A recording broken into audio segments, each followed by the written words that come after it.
Hi everyone, it's Beth from the West Allis Public Library, and welcome to episode 3 in our book club of What is the Declaration of Independence? We are on chapter 5, the First Continental Congress. After the Tea Party, King George III wanted revenge. The king was going to teach the colonists in Massachusetts a lesson. How did he punish them? In 1774, he had Parliament pass new laws. The colonists called them the Intolerable Acts. Intolerable means something so horrible you cannot stand it. Now, Boston Harbor was closed off. This was one of the major harbors in the northern colonies. Lots of countries sent ships to Boston to sell their goods. Boston was the third largest city in the colonies, behind Philadelphia and New York. So lots of businesses and trade took place in the city. The king decided there would be no trading until the Massachusetts colony paid back the money lost from dumping all that tea. The tea was worth somewhere between $1 to $2 million in today's money. Massachusetts was then put under the strict control of General Thomas Gage and the British Army. Now all public meetings, like the one Sam Adams organized, were against the law. And now American colonists had to let British soldiers live in their homes. The colonists were shocked by the Intolerable Acts. Imagine being forced to let soldiers of the king you hated live with you. Even colonists in faraway South Carolina and Georgia were furious about what was happening to Massachusetts. Something had to be done. In September 1774, representatives from all the colonies except Georgia began holding meetings in Carpenters Hall in Philadelphia, Pennsylvania. Philadelphia was the biggest city in the colonies, so it made sense for everyone to meet there. And Carpenters Hall was located near the center of the city. The organizers decided it was better to meet somewhere other than Independence Hall, which was the State House, because too many members of the State House were supporters of the king.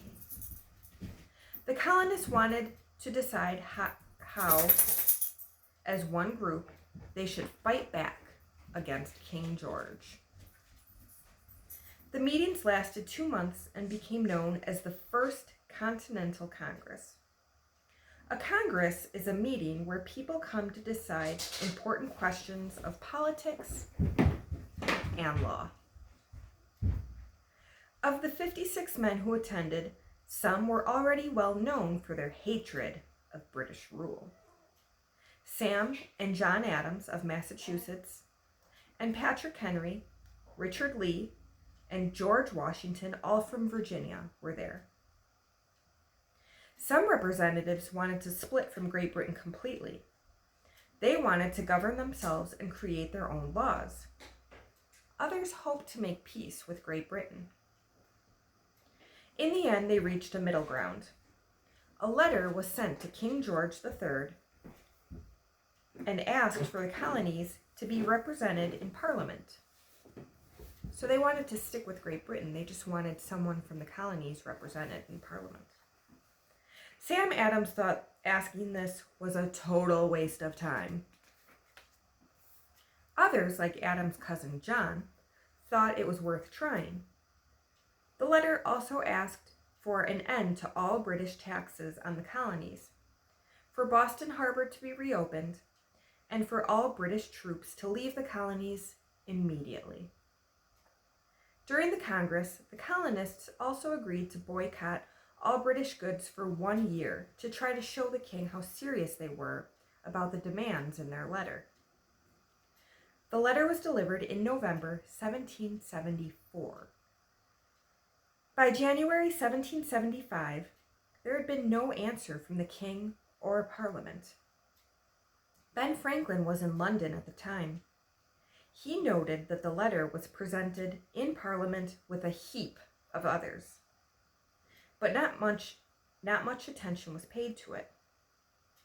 Even months later, there was no official reply. King George and Parliament simply ignored the letter.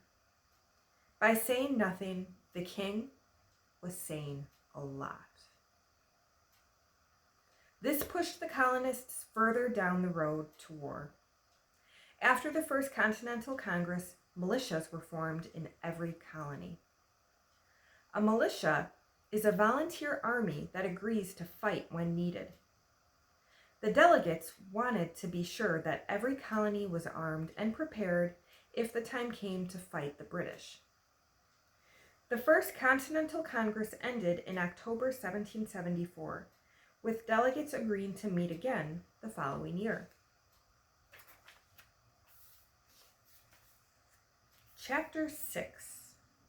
The Shot Heard Around the World. That's very ominous, meaning it sounds like something bad might be coming. After the First Continental Congress, a large, heavily armed militia formed in Massachusetts. The volunteer soldiers gathered up as many muskets, cannons, and as much gunpowder as possible. Of course, this was totally against the law. Remember, Boston was being punished for the Tea Party. Even town meetings had been banned, but that didn't stop Sam Adams and the others from planning a revolt. The question was, where should they put all the weapons and gunpowder? Concord, Massachusetts seemed like the ideal place. It was a small, quiet town about 20 miles northwest of Boston. Unfortunately, British spies found out about the hidden weapons in Concord. General Thomas Gage decided to attack the colonists' stockpile. This would crush their ability to fight against the king. But the colonists had their own spies. They learned when the Redcoats, a nickname for British soldiers because of their red uniforms, planned to raid Concord. It would be on the night of April 18th, 1775. The colonial spies also learned which route the soldiers would take to get to Concord. It was Paul Revere who discovered that the British planned to sail up the Charles River to reach Concord. Revere and another man both mounted their horses and rode as fast as they could to Concord. They were able to warn the people guarding the weapons that the British troops were approaching. In the early morning hours of April 19th, 1775, a group of about 75 armed colonists faced off against 700 British soldiers near Lexington, which was about 7 miles from Concord. Someone, no one was sure who, shot his musket, and fighting began. 8 colonists were shot, and 1 British soldier was killed. The British Army kept marching toward Concord.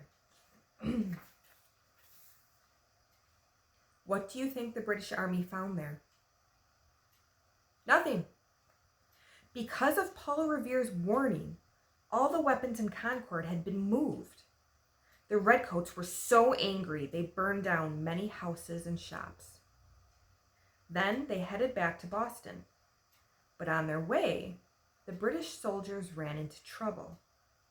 More than 2,000 colonists, hiding behind houses, fences, and bushes, started shooting. The outnumbered British Army quickly fled.